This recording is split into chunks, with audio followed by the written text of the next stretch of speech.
Nagbigay ng tulong ang Agriculture Department sa mga magsasaka matinding naapektuhan ng El Nino.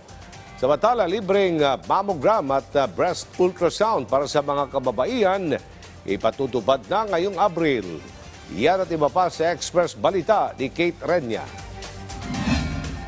Sinimula ng kagawaran ng DOST o Department of Science and Technology ang Science and Technology Academic, ang research-based openly operated kiosk o Starbooks.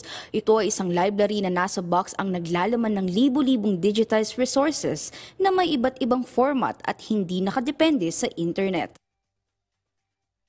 Nasa higit kumulang 1,000 magsasaka na apektado ng El Nino sa Oriental Mindoro ang makakatanggap ng ayuda ng Department of Agriculture. Ayon kay DA ASEC Arnel de Mesa, mga binhi at pataba ang ilang maiaabot sa mga magsasakang naapektuhan ng El Nino. Hinikayat naman ni Senador Bongo ang ilang unemployed na mga Pilipino at job seekers na ikonsidera ang pag-apply at punan ang mga bakanting posisyon sa ilang malasakit centers. Ito ay bilang paglilingkod sa bayan.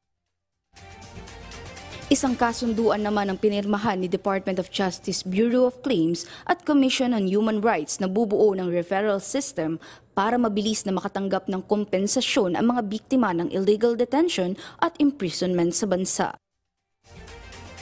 Samantala, inanunsyo ni House Deputy Majority Leader Erwin Tulfo na ipapatupad na ngayong Abril ang paghatid ng PhilHealth ng libreng mammogram at breast ultrasound para sa mga kababaihan ngayong ipinagdiriwang ang National Women's Month.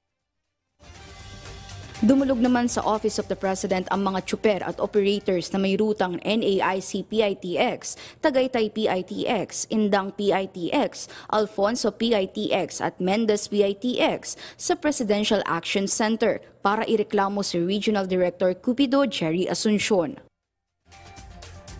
Nawawalan na raw ng pag-asa si Senador Robin Hood Padilla na maipasa ang panukalang pagbabalik ng mandatory ROTC program sa bansa.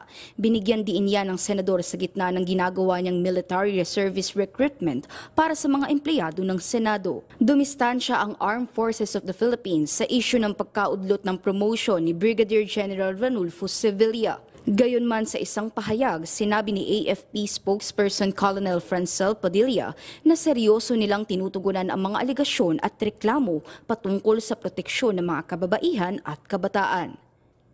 Kate Renya para sa Pambansang TV sa Bagong Pilipinas.